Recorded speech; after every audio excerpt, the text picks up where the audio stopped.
Waalaikumsalam warahmatullahi wabarakatuh. A'udzubillahi minasyaitonirrajim. Alhamdulillahi rabbil alamin. Wa bihi nasta'inu ala umuri dunya waddin. Wassalatu wassalamu ala asrafil anbiya wal mursalin wa ala alihi wa ashabihi al mujahidin tahirin. Asyhadu an la ilaha illallah wahdahu la syarika lah wa asyhadu anna sayyidina nabiyyuna habibina Muhammadan abduhu wa rasuluhu wa la nabiyya wa rasula ba'da. Wa qala Allah ta'ala fil kitabihil karim. A'udzu billahi minasyaitonir rajim. Ya ayyuhalladzina amanu may yartada minkum an dinihi fasawfa ya'tillah biqaumin yuhibbuhum wa yuhibbunah adillatin 'alal mu'minina 'izzatin 'alal kafirin yujahiduna fi sabilillah wa la yakhafuna lawmata la'im dzalika fadlullahi yu'tihi man yasha wallahu wasi'un 'alim. Sadaqallahul azim. Wa nahnu ala dzalika minasyahidin wasyakirin walhamdulillahi rabbil alamin. Para santri yang mulia, mari kita awali kajian kita pada pagi yang penuh dengan keberkahan ini dengan bersama-sama membaca basmalah. Bismillahirrahmanirrahim. Selanjutnya mari kita bersyukur kepada Allah Azza wa Jalla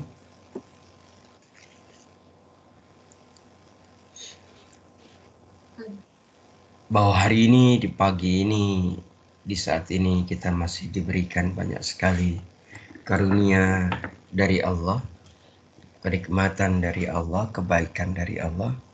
Semoga kita menjadi hamba yang pandai bersyukur kepada Allah. Dengan bersyukur yang kita refleksikan, kita wujudkan dalam seluruh gerak lahir dan gerak batin kita. Kita memohon kepada Allah agar Allah Subhanahu wa Ta'ala menetapkan kita sebagai hamba-hambanya yang mendapatkan hidayah, mendapatkan taufik, mendapatkan inayah, mendapatkan ma'unah, hingga kita bisa melewati setiap episode atau fase kehidupan yang Allah tetapkan kepada kita hari ini dalam kebaikan, dalam kebenaran, dalam bimbingan dan perlindungan dan juga keselamatan, hingga nanti kelak di yaumul akhir kita mendapatkan kebahagiaan keabadian. Allahumma amin. Hadirin yang dimuliakan Allah Subhanahu wa Ta'ala, mari kita memohon kebaikan kepada Allah. Mari kita berdoa kepada Allah. Semoga dengan kehadiran kita di majelis ini menyebabkan Allah mengampuni segala dosa dan kemaksiatan kita. Semoga dengan kehadiran kita di majelis ini menyebabkan Allah menghindarkan kita dari bala dan bencana, baik dunia maupun akhirat. Semoga dengan kehadiran kita di majelis ini Allah memudahkan semua urusan-urusan dunia, urusan-urusan akhirat kita. Semoga dengan kehadiran kita di majelis ini mudah-mudahan Allah menyembuhkan penyakit-penyakit kita, baik penyakit lahir maupun penyakit batin. Semoga dengan kehadiran kita di majelis ini Allah melimpah ruahkan rezeki lahir dan rezeki batin kepada kita semua. Allahumma amin ya rabbal alamin. Hadirin yang dimuliakan Allah, kita juga bersalawat dan salam Allahumma sholli wa sallim ala nabiyyina Muhammadin wa ala alihi washabihi ajma'in. Kita memohon agar Allah mencurahkan, melimpahkan keselamatan dan kesejahteraan kepada Nabiullah, kepada Nabi besar Muhammad sallallahu alaihi wasallam, kepada kepada para sahabat ridwanullah alaihim, juga kepada seluruh mukmin mukminat di seluruh penjuru negeri dan bumi yang sampai hari ini masih sikoh di jalan Allah Subhanahu wa Ta'ala. Hadirin yang dimuliakan Allah Subhanahu wa Ta'ala, alhamdulillah pada kesempatan ini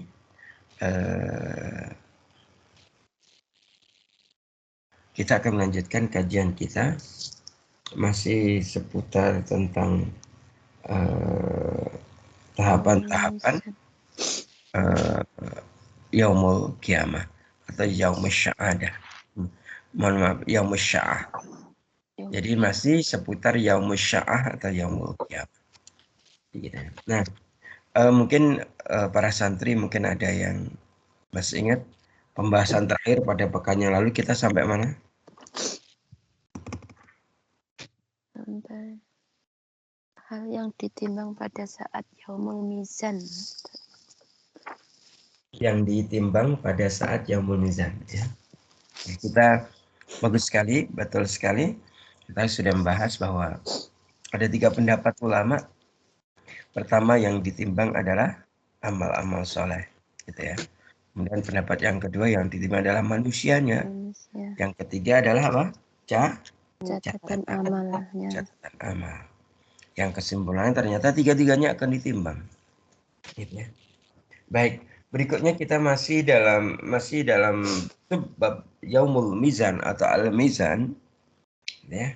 Kita masuk ke pembahasan mengenai amalan-amalan apa, ya, amalan-amalan apa yang berat dalam timbangan.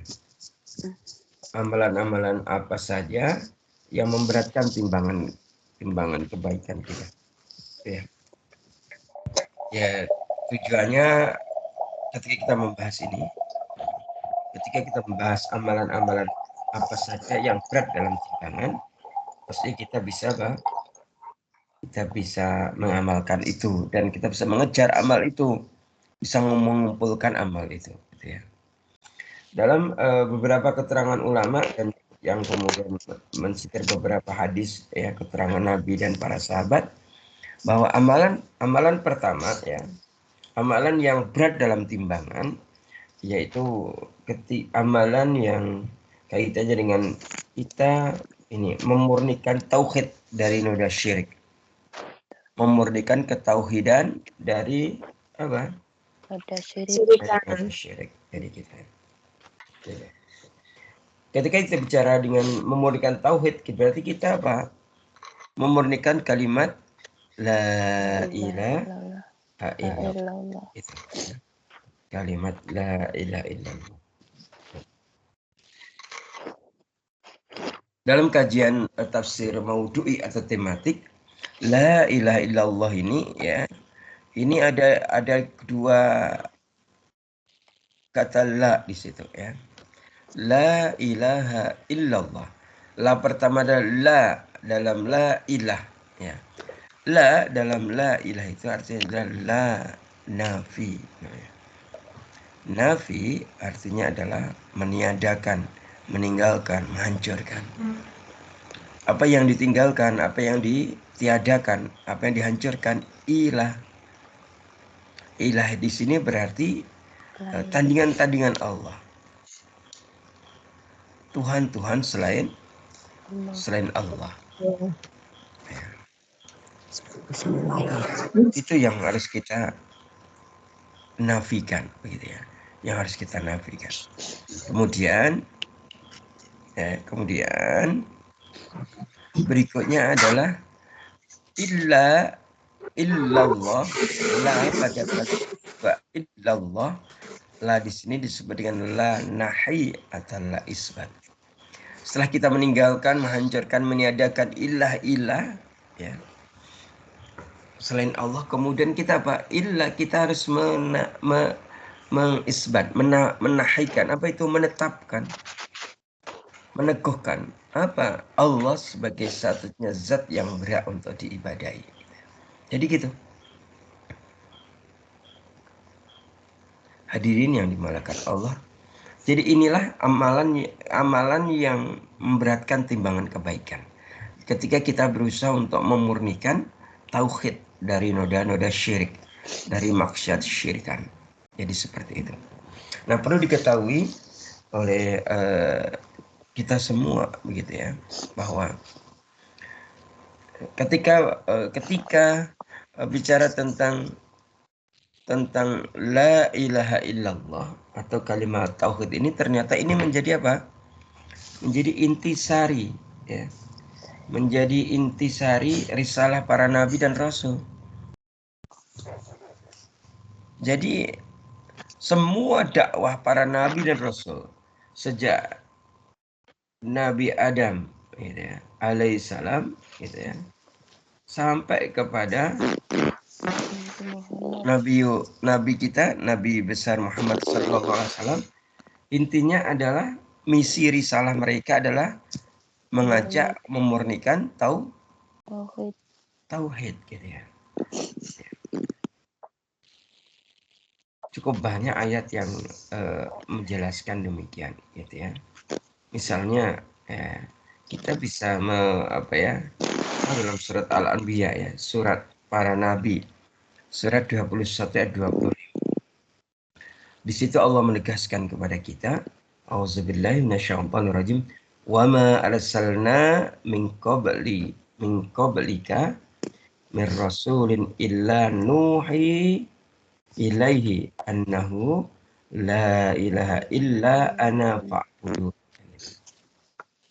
Allah Subhanahu wa taala berfirman, dan kami tidak mengutus seorang rasul pun sebelum kamu, melainkan kami wahyukan kepadanya bahwa la ilaha illa ana, gitu.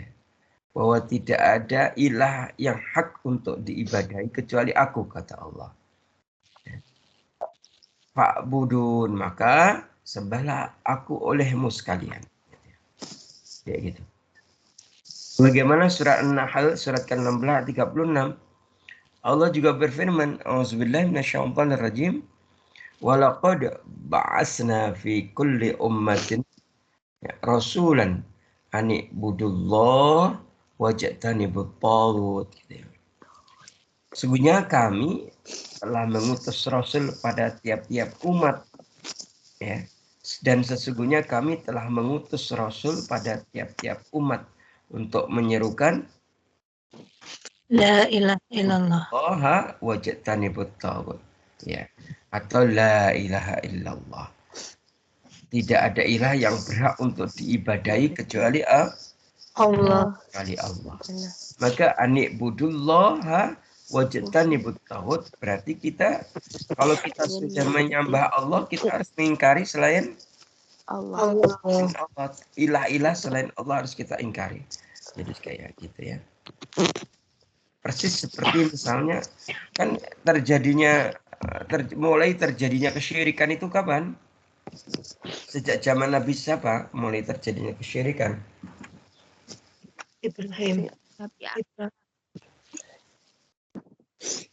Sejak zaman Nabi Adam.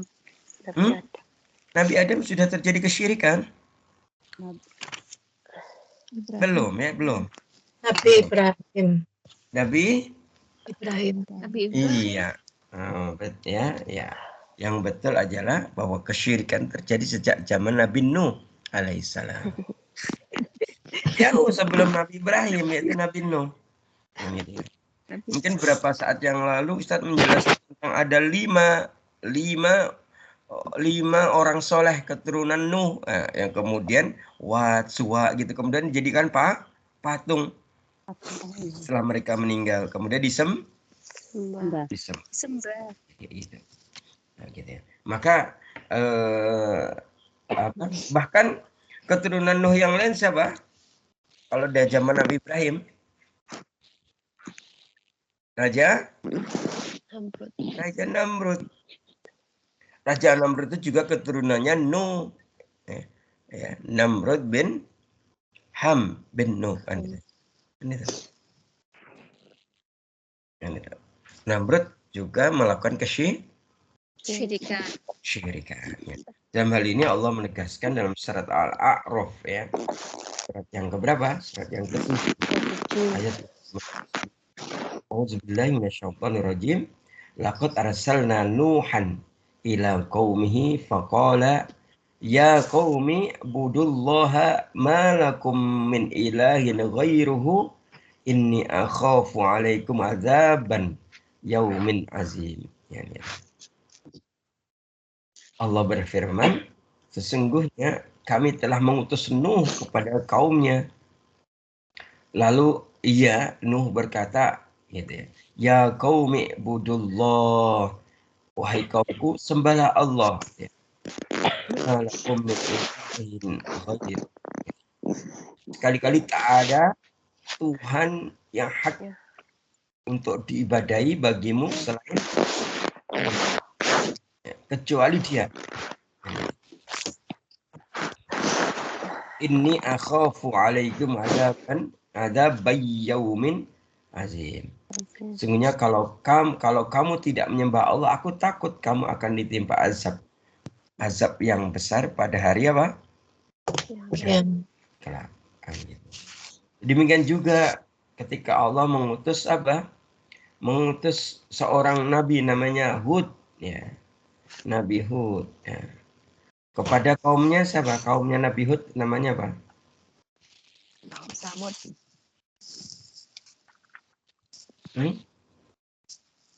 Kaum Hud itu kaum apa? Kaumnya apa namanya? Kaum Ad. Kaum apa? Kaum Ad. Kaum Ad. Ya. Dalam surat Al-A'raf ayat 65 ya. Auzubillahi minasyaitonirrajim wa ila 'adin akhahum hudan qala ya qaumi ibudullaha ma lakum min ilahin ghairuhu afala tattaqun gitu ya. Allah berfirman, dan kami telah mengutus kepada kaum Ad saudara mereka yaitu Hud.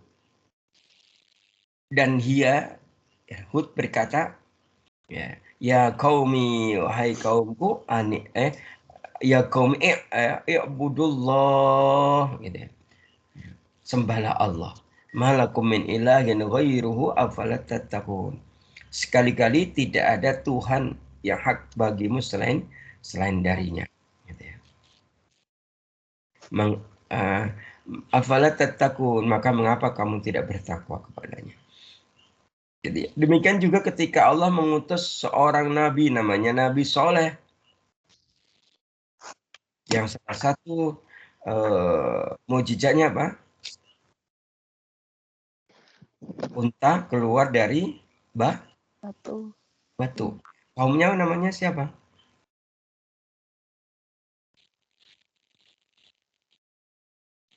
Kaumnya namanya siapa? Kalau Nabi Soleh, kaum Samud. Ya. Kaum apa? Samud.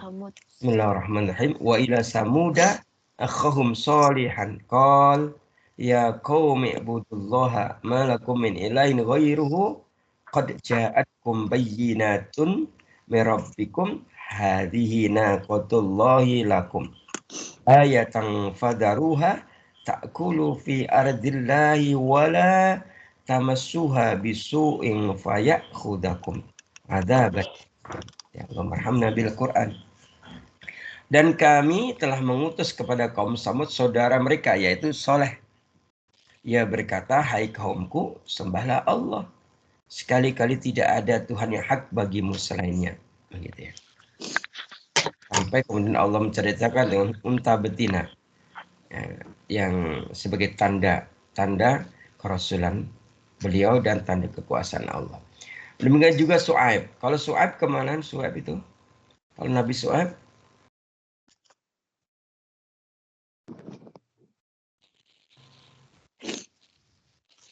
Kalau Su'aib ke Nabi siapa? Mohon maaf, ke kaumnya siapa? Kaumnya Su'aib. Yang didatangi Nabi Musa ketika Nabi Musa keluar dari Mesir. Penduduk Madian. Madian ya. Wa ila Madyana akhahum Su'aiban qala ya qaumi ibudullaha ma lakum min ilahi ghairuh qad ja'atkum bayyinatum min rabbikum ilal akhiri al-ayah ya. Dan kami telah mengutus kepada penduduk Madian saudara mereka yaitu Su'aib. Ia berkata, hai kaumku, sembahlah Allah.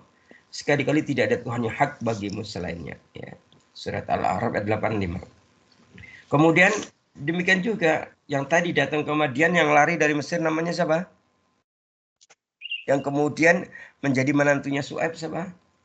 Musa. Demikian juga Musa. Kalau Musa, kaumnya namanya apa?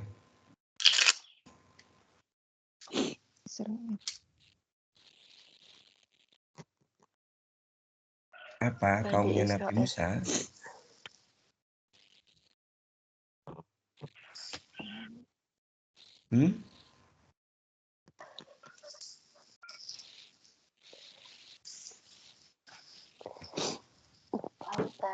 Kaum Ad. Kaum Ad bukan. Ad itu Hud, ya. Kalau Musa kaumnya namanya apa? Bani Israel. Israel. Jangan lupa ya.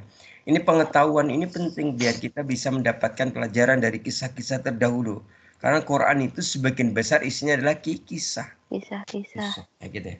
Maka ya faqala al-mala'u min qaumin fir'aun atadaruhu Musa wa qaumahu liyufsidu fil ardi wa yadaraka wa alihataka qala sanuqattilu abna'ahum wa nastahyi nisa'ahum wa inna fawqahum qahirun.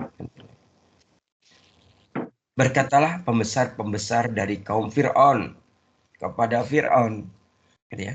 Berkatalah pembesar-pembesar dari kaum Fir'aun kepada Fir'aun. Apakah kamu membiarkan Musa dan kaumnya untuk membuat kerusakan di negeri Mesir ini dan meninggalkan kamu serta Tuhan-Tuhanmu? Fir'aun kemudian menjawab, akan kita bunuh anak lelaki mereka dan kita biarkan hidup perempuan-perempuan mereka dan sehingga kita berkuasa penuh atas mereka. Begitu ya. Ini di sini. Jadi di sini itu ada bentuk permusuhan Fir'aun dan bala tentaranya, pembesar-pembesar di kalangan Fir'aun gitu ya, memusuhi dakwahnya Musa. Gitu ya. Dan juga apa? Ya. Dakwahnya Nabi Ibrahim alaihissalam. Kalau Ibrahim umatnya namanya siapa?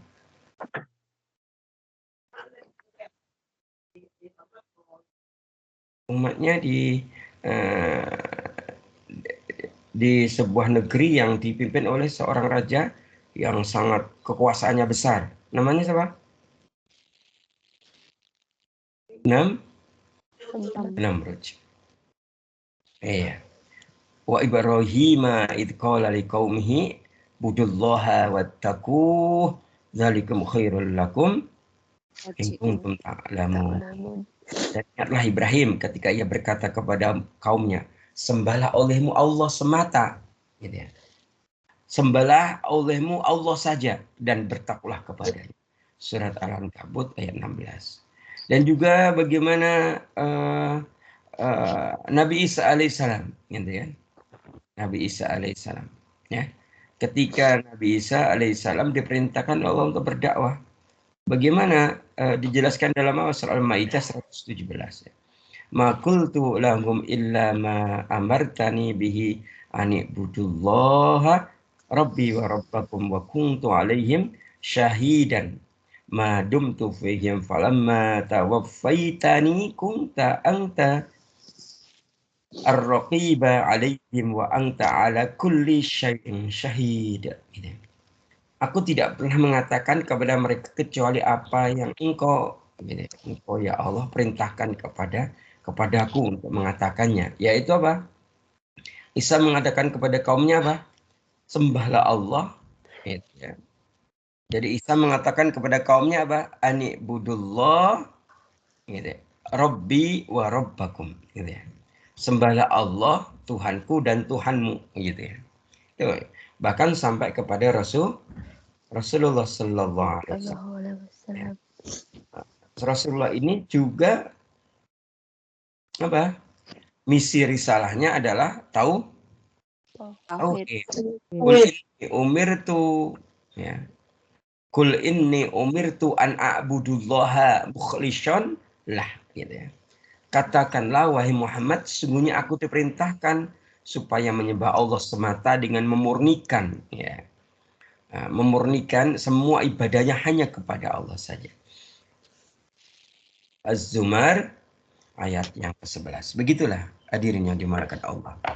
Sehingga ini ternyata menjadi penting gitu ya. Kalau kita melihat bahwa ya salah satu alasan Allah menciptakan manusia itu biar manusia itu memurnikan tauhid dalam peribadatannya kepada Allah gitu. Sehingga itu menjadi amalan pemberat. Ketika kemudian manusia itu mengamalkan dengan cara memurnikan tauhid dari noda-noda syirik, ya, maka dia akan apa? Maka dia akan selamat ketika di mizan, kan gitu ya. Ya. Namun memang perlu diketahui oleh kita semua bahwa menjaga, mempertahankan dan memurnikan tauhid itu bukan perkara yang mudah. Ya. Mungkin kita menengok sejarah kan itu kan. Oke lah, kita sejarah yang paling dekat dengan kita ya sejarah Rasulullah Sallallahu Alaihi Wasallam. Ketika dakwah di Mekah, bagaimana para pengikutnya, bagaimana Bilal bin Rabah, gitu. Bilal bin Rabah. Ketika diketahui oleh majikannya bahwa dia kemudian mengikuti agamanya Nabi, maka dia kemudian disiksa, kan itu.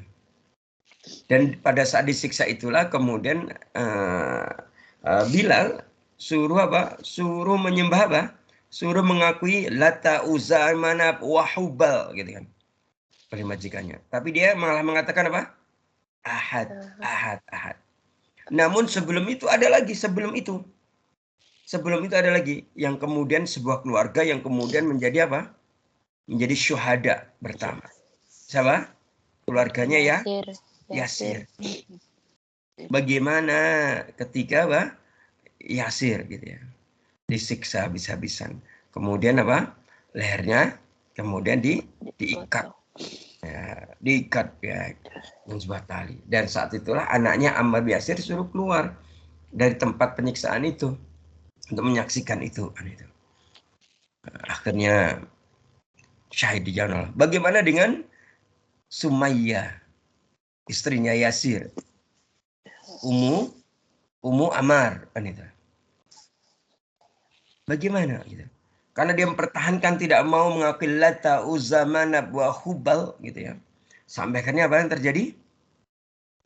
Orang kafir Quraisy itu kemudian mengambil tombak, kemudian apa? Menusukkan ke kepaluan Sumayyah sampai kemudian mengalami syahid.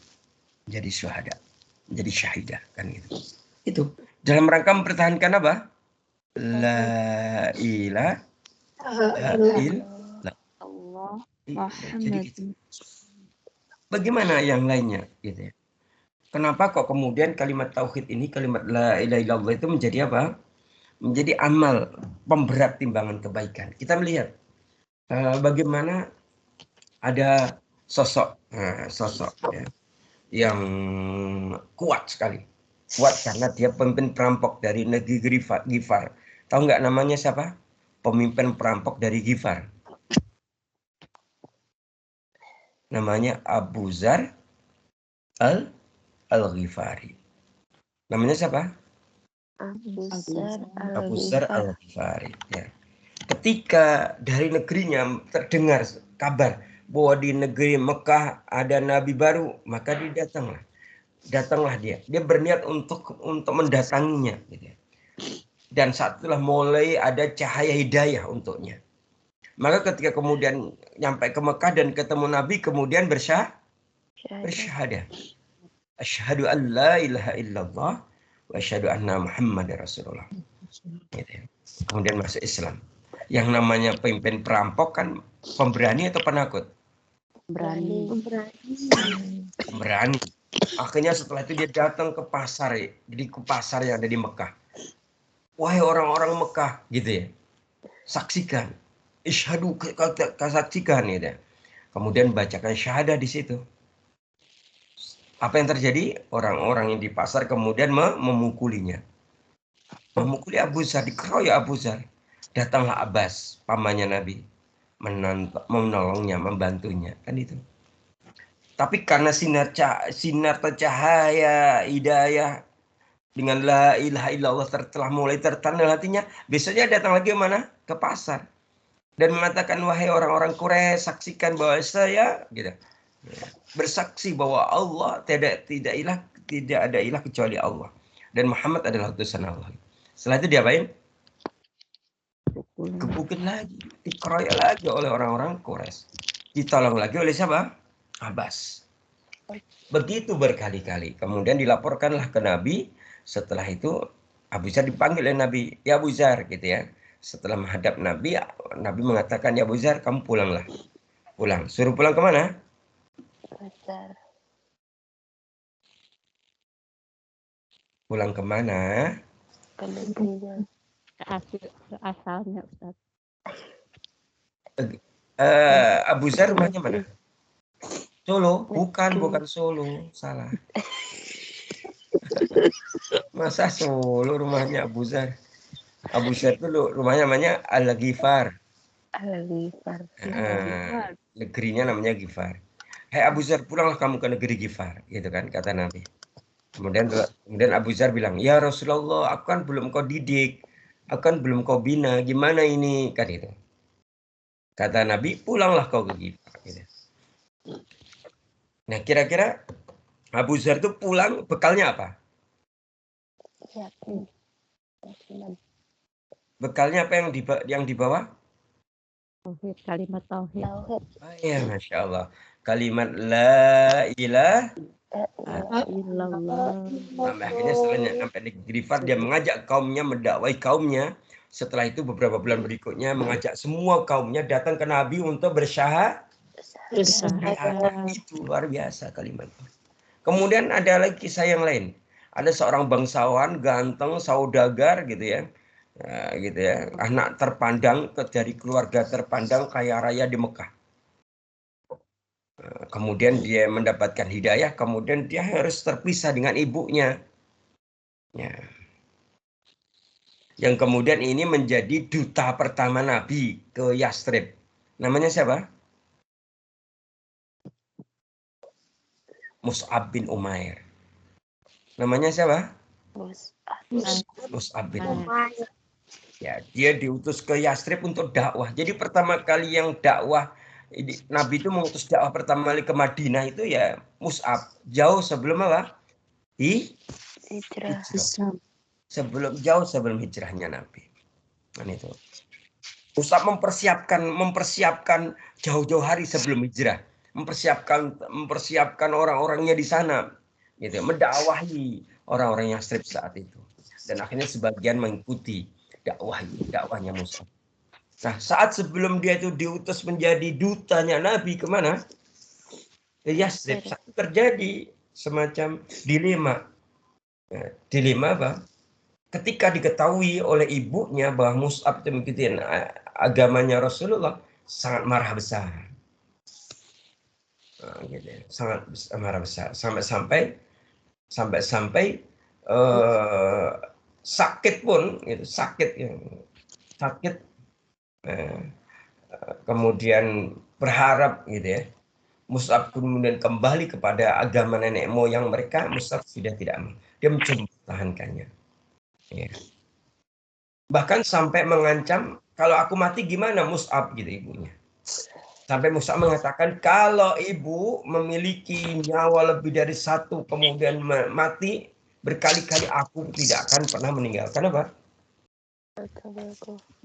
Meninggalkan kalimat la ilaha illallah. Jadi begitu. Itu Mus'ab bin Umair. Dan yang lebih fenomenal lagi tentang Rasulullah. Gitu ya.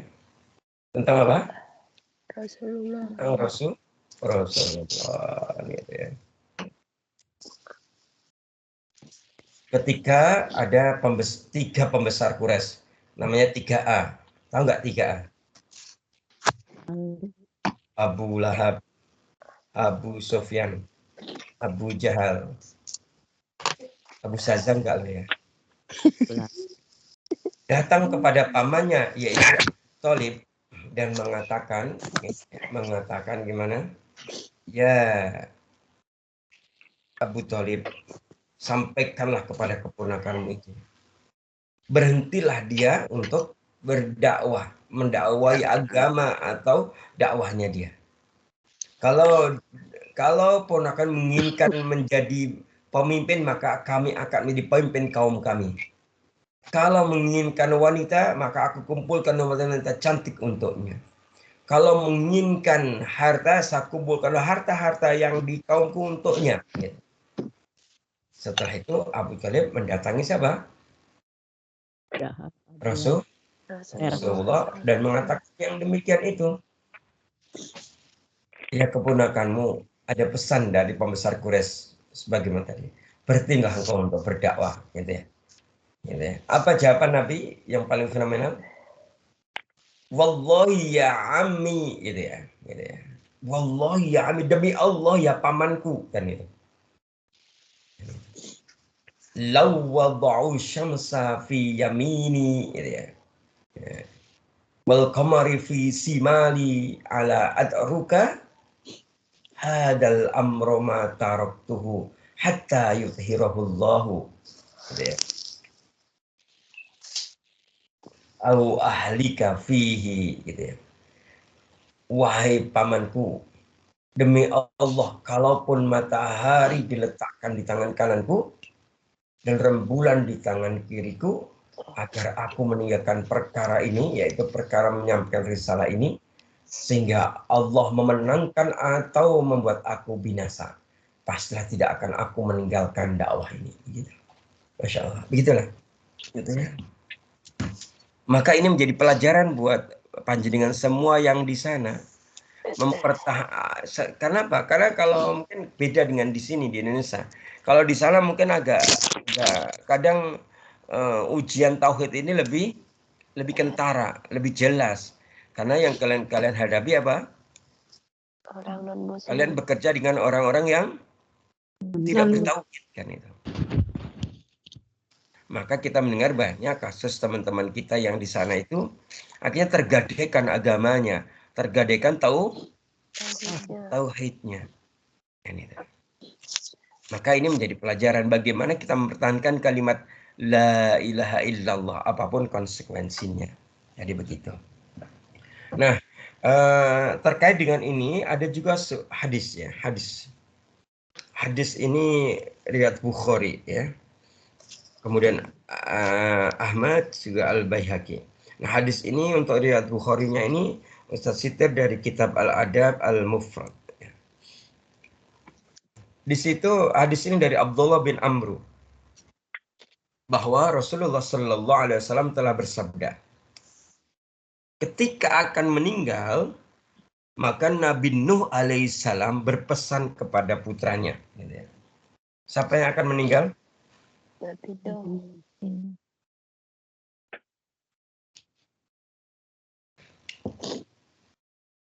Siapa yang akan meninggal barusan? Nabi Nuh. Putra Nabi Nabi Nabi berpesan kepada putranya. Jadi Rasulullah SAW bersabda, ketika akan meninggal, Nabi Nuh alaihissalam berpesan kepada putranya. Apa pesannya? Nabi Nuh berkata, aku akan menyampaikan wasiat kepadamu.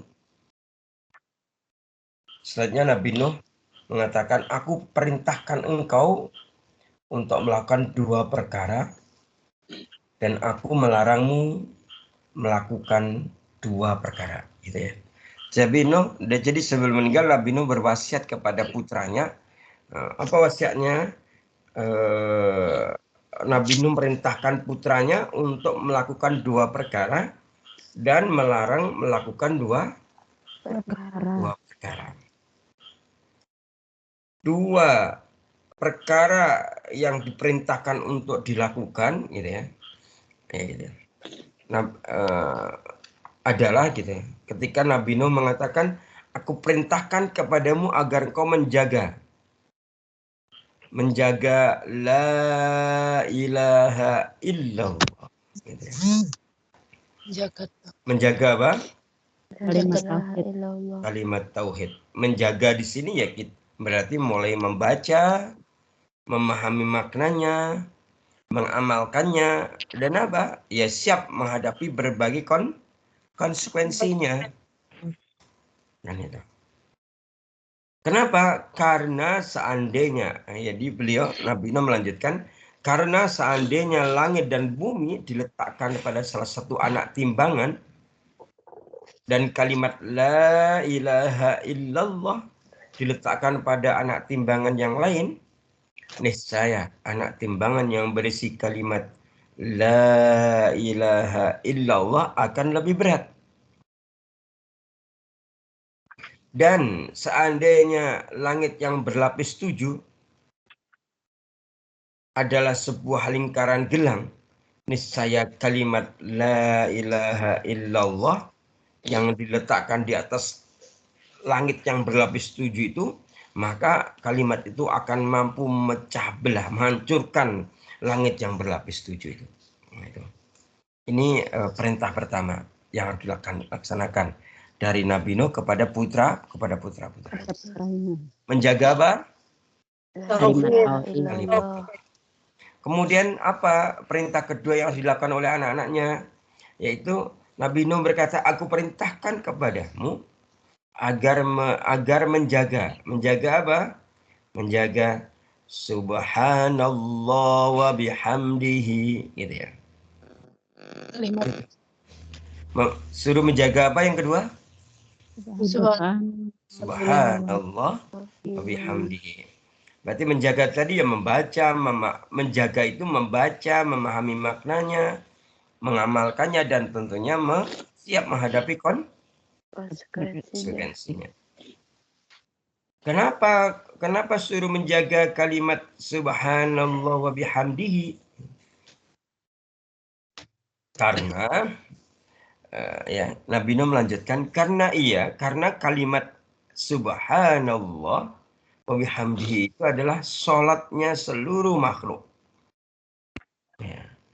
Jadi seluruh makhluk itu bertasbih memuji Allah. Gitu. Sholatnya seluruh makhluk itu dengan kalimat apa? Subhanallah wa bihamdihi. Alasan kedua, kenapa kita harus menjaga subhanallah bihamdihi? Karena dengan kalimat subhanallah bihamdihi ini, kemudian para hamba diberi rezeki. Pintu rezekinya ada di mana? Di subhanallah wa bihamdihi. Itu dua perintahnya. Suruh menjaga kalimat la ilaha illallah. Sebenarnya ini penjelasannya Pak lebih panjang ya. Yang kedua menjaga kalimat subhanallah wa bihamdi, ini juga penjelasan lebih panjang lagi. Ya, itu perintahnya. Kemudian wasiat berikutnya adalah aku melarangmu dari melakukan dua perkara, kata Nabi Nuh. Apa dua perkara yang dilarang oleh Nabi Nuh? Yang pertama, Nabi Nuh melarang kesyirikan. Melarang apa? Kesyirikan. Karena pada saat itu sudah terjadi kesyirikan, gitu. Sejak Nabi Nuh, sebelum Nabi Nuh belum terjadi kesyirikan. Dan itu. Yang kedua, Nabi Nuh memerintahkan, melarang untuk melakukan perkara yang kedua. Jadi tidak dibolehkan apa yang kedua? Takabur atau melakukan kesombongan. Nah, jadi gitu. Itu yang yang diperintahkan Nabi Nuh sebagai wasiat ketika Nabi Nuh mau meninggal. Yang pertama tadi yang diperintahkan untuk dilakukan adalah menjaga kalimat la ilaha illallah dan subhanallah hamdihi. Sedangkan yang dilarang untuk melakukan, yang tidak boleh dilakukan adalah melakukan kesyirikan dan berperilaku sombong. Jadi itu. Baik, itu yang pertama, hadirin yang dimuliakan Allah, ya. Jadi amalan yang memberatkan timbangan kebaikan kita adalah memurnikan tauhid dari noda syirik, ya. Harus diperhatikan baik-baik itu. Ya. Baik, kemudian kita masuk yang kedua. Menurut keterangan Nabi dan para ulama bahwa amalan yang memberatkan timbangan kebaikan kita adalah yang kedua adalah khuluqin hasanin. Apa yang kedua apa? Khuluqin hasanin. Khuluqin hasanin. Ada yang tahu artinya khuluqin hasanin? Akhlak yang baik. Khuluqin. Apa artinya? Akhlak yang baik. Berakhlak yang baik. Berakhlak yang baik, ya. Mungkin kita pernah belajar tentang sebenarnya Nabi besar Muhammad SAW itu Diutus untuk apa? Menyempurnakan akhlak. akhlak. Iya, ya. Innama bu'istu liutamima makarimal akhlak, itu hadisnya. Innama bu'istu liutamima makarimal akhlak. Ya. Hadirin yang dimulakan Allah, ini sebenarnya dakwah Nabi arahnya ke situ. Ya, sungguhnya aku tidak diutus kecuali apa? Menyempurnakan akhlak. Iya, menyempurnakan akhlak, ya. Jadi gitu. Tidak diutus kecuali apa? Menyempurnakan akhlak. Jadi kayak gitu. Jadi gitu. Hadirin yang dimulakan Allah Subhanahu wa taala. Jadi gitu. Kalau dalam kalimat yang lain Nabi menegaskan innama bungistu li utamima solihal akhlak. Jadi ada dua istilah itu ya. Jadi di salah satu hadis Nabi menegaskan innama bu'istu liutamima makarimal akhlak. Di matan yang lain hadis yang lain innama bu'istu liutamima solihal akhlak. Jadi sesungguhnya aku, kata Nabi, diutus untuk apa? Menyempurnakan akhlak yang baik, akhlak yang mulia, makarimal akhlak, akhlak yang mulia, solihal akhlak, akhlak yang baik. Akhlak yang baik. Jadi kayak gitu. Gitu ya. Bahkan Rasulullah menegaskan gitu ya. Dalam hadis yang lain, akmalul mu'minina imanan ahsanuhum khuluqan wa khiyarukum linisaihim, gitu ya. Kaum mukminin yang paling sempurna imannya adalah yang akhlaknya paling baik di antara mereka. Dan yang paling baik di antara mereka adalah yang paling baik kepada linisaihim, kepada istri-istrinya, kepada pasangannya. Jadi gitu. Sampai-sampai Rasulullah menegaskan hadis terkait dengan bahwa ternyata akhlak ini menjadi apa? Menjadi pemberat timbangan kebaikan. Ya. Dan hadis riwayat Tirmizi juga Ahmad gitu ya. Hadis ini sahih dalam kitab Sahih Al-Jami' As-Shaghir, ya. Ma syai'un asqalu fi mizanil mu'min yaumal qiyamah min khuluqin hasanin wa innallaha la yubghidul fahishal badhi'a.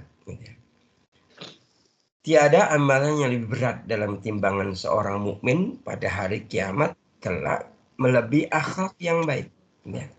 Ya, tiada amalan yang lebih berat dalam timbangan seorang mukmin pada hari kiamat kelak melebihi akhlak yang baik.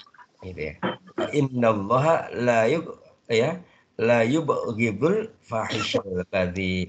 Dan sungguhnya Allah benar-benar benci seorang yang keji kelakuan dan ucapan. Jadi dan Allah membenci orang-orang yang keji baik di dalam perbuatannya dan keji di dalam ucapannya. Nah, jadi gitu. Ya. Keji dalam perbuatan, keji dalam perkataan, lisannya. Jadi kayak gitu.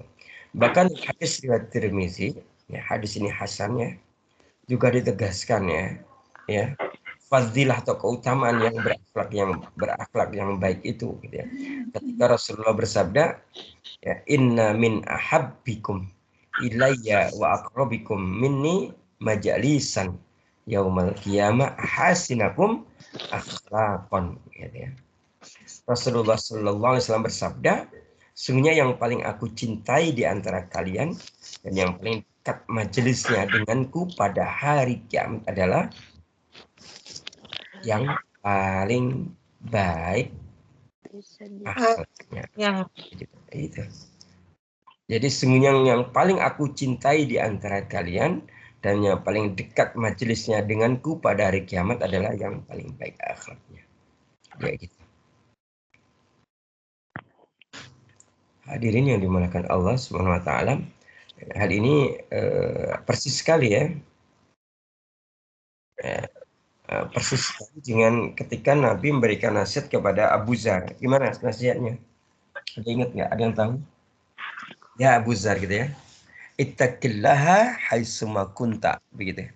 Wa adbingi sayyata hasanata tamkhuha wa khaliqin nas bi khuluqin hasanin. Kan itu ya. Ya, wahai Abu Zar, bertakwalah engkau dimanapun kau berada. Dan ikutilah perbuatan burukmu dengan perbuatan yang baik. Karena perbuatan baik itu akan menutup perbuatan burukmu. Dan berakhlaklah kepada manusia dengan akhlak yang Baik. bikulukin hasan. Dengan akhlak yang baik. Jadi kayak gitu. Bahkan begitu besarnya fadilah. Fadilah atau keutamaan berakhlak yang baik gitu ya. Sampai-sampai Rasulullah menegaskan hadis riwayat Abu Dawud, juga Ibnu Hibban, juga dari Al-Hakim, ya. Hadis ini dari Aisyah, ya. Di mana ya Rasulullah Shallallahu Alaihi Wasallam bersabda, ya, innal mu'mina la yudriku bi husni khuluqihi darajatash syaimil qaim. Ya. Sesungguhnya seorang mukmin dengan akhlaknya yang baik. Sesungguhnya seorang mukmin dengan akhlaknya yang baik, ya, bi husnil khuluqihi, ya, dengan akhlaknya yang baik akan mencapai darajatas shaimil qaim, akan mencapai derajat orang saum, ya, di siang hari dan sholat di tengah malam. Gitu.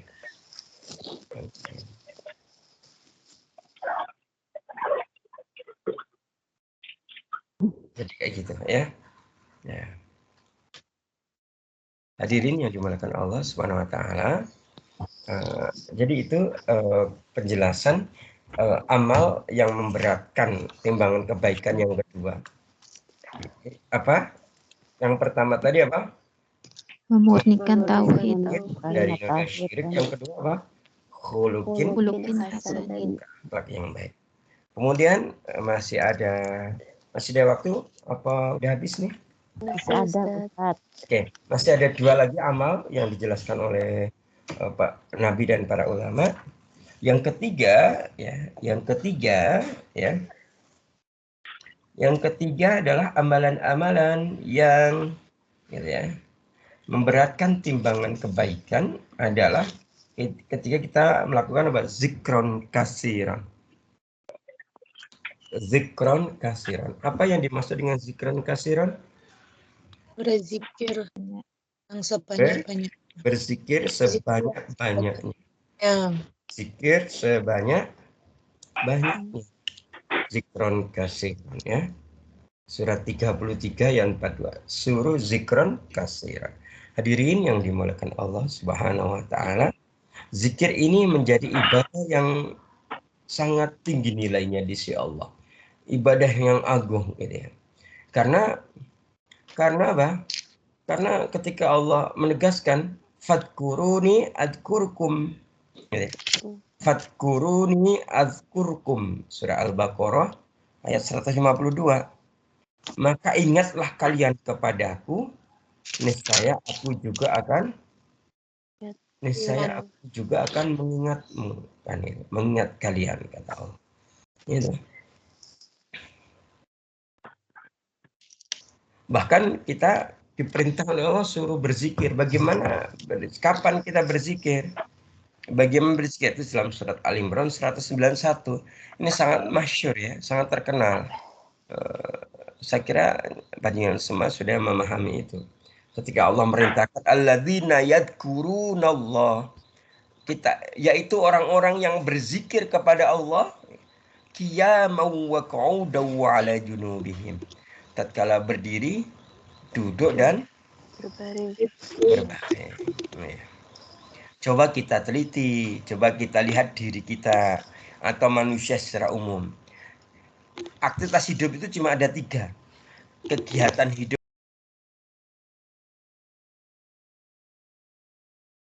berdiri, duduk, dan berbaring. Cuma ada 3 itu. Tidak ada yang setengah berdiri, nggak ada. Berdiri, duduk, berbaring. Setengah duduk nggak ada, ya. Jadi gitu, berdiri, duduk dan berbaring. Dan Dan dalam seluruh kehidupan kita, saat berdiri, duduk atau berbaring, kita suruh apa? Berzikir kepada Allah. Gitu. Maka jangan pernah kita memahami zikir itu hanya setelah sholat atau hanya ketika duduk di masjid. Tidak. Perintahnya kita suruh berzikir kepada Allah pada saat apa? Berdiri, duduk dan berbaring. Jadi seperti itu ya. Ya. Nah, di antaranya misalnya kalau bicara zikir ya apa ya? Misal sudah kita jelaskan pada pertemuan yang lampau ya. Gimana?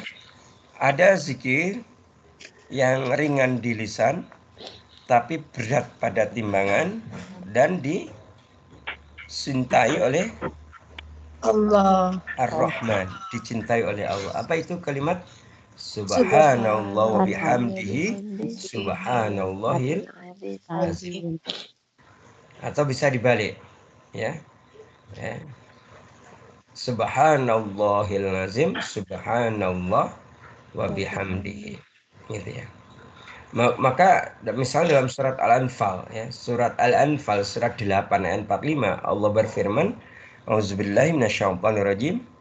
Ya ayyuhalladzina amanu idza laqitum fi'atan fasbutu wadkurullaha katsiran. Wadkurullaha katsiran la'allakum tuflihun.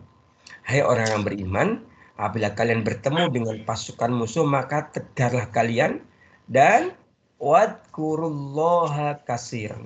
Dan berzikirlah kepada Allah, ingatlah kepada Allah dengan apa? Sebanyak-banyaknya. La'allakum tuflihun. Biar mudah-mudahan kalian mendapatkan keberuntungan. Bahkan kalau dalam ayat yang lain, ini juga sangat terkenal. Ala bidzikrillahi tatma'innul qulub. Gitu ya, surat Ar-Ra'd 2 ayat 28 itu ya. Ingatlah dengan mengingat Allah, maka hati akan menjadi tenang. Nah, kenapa ini kok zikir menjadi pemberat? Masya Allah, karena zikir itu ada fadilahnya, ada keutamaan yang besar gitu ya. Ini ada sebuah hadis yang menjelaskan tentang keutamaan ini. Hadis riwayat Muslim. Ketika Rasulullah Sallallahu Alaihi Wasallam bersabda gini. Wa inna Rasulullah Sallallahu Alaihi Wasallam kharaja ala khalqatin min ashabihi faqal ma ajlasakum qalu jalasna nadkurullaha wa nahmaduhu ala ma hadana lil islami wa manna bihi alaina. Qal Allahi ma ajlasakum illa dzaka. Qalu wallahi ma ajlasana illa dzaka. Qala ama inni lam astahlifkum tuhmatan lakum walakinnahu atani Jibril fakhbarani anna Allah azza wa jal yubahi bikum alladhi. Jadi gini, hadis ini menjelaskan gini. Suatu ketika ya Rasulullah Sallallahu Alaihi Wasallam keluar rumah beliau dan kemudian di perjalanan menjumpai sebuah halakoh. Halakoh itu lingkaran. Ketika banyak sahabatnya duduk melingkar, gitu ya. Ada halakoh yang terdiri dari para sahabat beliau Sallallahu Alaihi Wasallam. Jadi ketika Nabi keluar rumah, jalan-jalan, tiba-tiba Nabi melihat kok di situ banyak sahabatnya duduk, sedang berkumpul, duduk melingkar. Gitu ya. Kemudian Rasulullah bertanya, apa yang membuat kalian duduk di sini? Gitu ya. Maka para sahabat yang duduk di situ menjawab, kami duduk untuk mengingat Allah Subhanahu wa Ta'ala. Kami duduk untuk mengingat Allah Ta'ala dan memujinya atas petunjuk Allah yang Allah berikan kepada kami sehingga kami bisa memeluk Islam dan nikmat-nikmat yang telah dilimpahkannya kepada kami, gitu ya.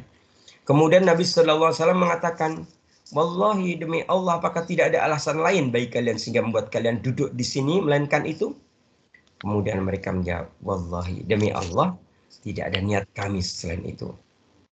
Maka beliau pun bersabda, adapun aku Sesungguhnya aku sama sekali tidak memiliki persangkaan buruk kepada kalian dengan pertanyaanku.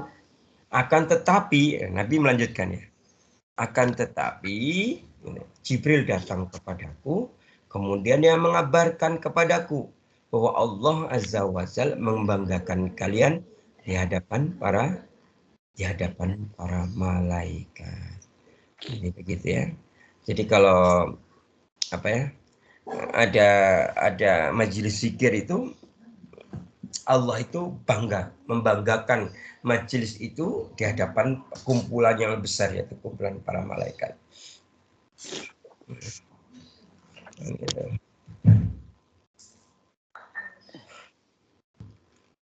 Hadirnya dimulakan Allah ya, dan masih banyak fadilah yang lain, termasuk di dalamnya apa? Ketika bicara taman surga. Hadis riwayat Nuaim ya dalam Al-Hilyah. Hadis ini hasan derajatnya. Rasulullah bersabda, apabila kalian melewati taman-taman surga maka singgahlah. Nabi begitu. Apabila kalian melewati taman-taman surga maka singgahlah. Maka para sahabat bertanya, apa yang dimaksud dengan taman-taman surga itu wahai Rasulullah? Maka beliau menjawab, taman-taman surga itu adalah halaqah zikir. Karena sungguhnya Allah memiliki malaikat yang berkeliling untuk mencari halaqah zikir. Apabila mereka datang kepada orang-orang itu, maka kita pun meliputinya. Tentunya meliputi dengan apa? Ketenangan. Jadi gitu ya. Ya, insyaallah. Insyaallah dengan kita mendawamkan zikir, banyak sekali fadilah yang kita dapatkan baik di maupun akhirat. Dan yang terakhir adalah amal yang memberatkan timbangan kebaikan pada saat yaumul hisab adalah ketika bersabar saat anaknya meninggal. Bersabar saat apa? Anaknya meninggal. Iya, gitu ya. Bersabar saat anaknya meninggal. Ini dijelaskan oleh Allah dalam hadis riwayat Ahmad, juga Ibnu Hibban, Al-Hakim, Ibnu Syakir, Ibnu Sa'ad ya. Ini derajatnya sahih ya. An Abi Salma radhiyallahu anhu ra'i Rasulillah sallallahu alaihi wasallam qol sami'tu Rasulullah sallallahu alaihi wasallam yaqulu. Dari Abu Salma. Abu Salma itu siapa tahu? Salma itu yang membantu Nabi mengembala ternaknya Nabi. Abu Salma itu yang membantu Nabi mengembala hewan ternaknya Nabi. Ia berkata, saya mendengar Rasulullah bersabda, ya, apa? Ya jin, bajin. Oh, itu ngomongnya gitu. Bajin itu bahasa kita kayak semacam dahem ya. Gitu ya. Khamsun ma asqalahunna fil mizan. Gitu. Rasulullah bersabda, ada 5 amalan yang sangat berat dalam timbangan. Apa 5 amalan yang sangat berat dalam timbangan itu? Yang pertama, la ilaha illallah. Ini yang kedua apa? Subhanallah. Yang ketiga, walhamdulillah. Yang keempat, wallahu akbar. Ini yang sering kita baca dalam zikir, subhanallah, walhamdulillah, wala ilaha illallah, wallahu akbar. Kalimat itu. 4 kalimat yang memberatkan. Kemudian apa yang kelima? Wal waladus sholihu yutawaffa lil mar'il muslimi wa yahtasibuhu. Gitu. Adapun yang kelima adalah seorang muslim yang bersabar saat anak yang soleh meninggal. Ia bersabar karena semata-mata mengharap pahala dari sisi Allah Subhanahu wa taala. Ya. Wallahu ta'ala, mudah-mudahan kita semua diberikan bimbingan dan maunahnya ya, sehingga kita bisa melaksanakan semua kebaikan-kebaikan ini. Allahumma amin. Kita kesempatan pagi hari ini, dan insyaallah ke depan nanti kita lanjutkan, dan kita sudah detik-detik menuju apa? Telaga. Ya, detik-detik menuju surga atau neraka ya. Nah, untuk sampai ke sana setelah mizan itu kita membahas tentang telaga Kautsar, Kemudian ada sirat, jembatan sirat atau siratul mustaqim. Kemudian ada al-jisr, ya, al-jisr, ada jembatan atau surga dan neraka. Kemudian sampai kepada surga dan Nah, surga. kadang. Ya. Baik, begitu ya. Semoga manfaatnya. Kita akhiri dengan hamdalah dan doa kafaratul majelis. Alhamdulillahirabbil alamin. Alhamdulillahirrahmanirrahim. Ya. Subhanaka Anta Allahumma wa bihamdika. Asyhadu an la ilaha illa anta Astagfirullah. astaghfiruka wa atubu ilaik. Assalamualaikum warahmatullahi wabarakatuh. Waalaikumsalam warahmatullahi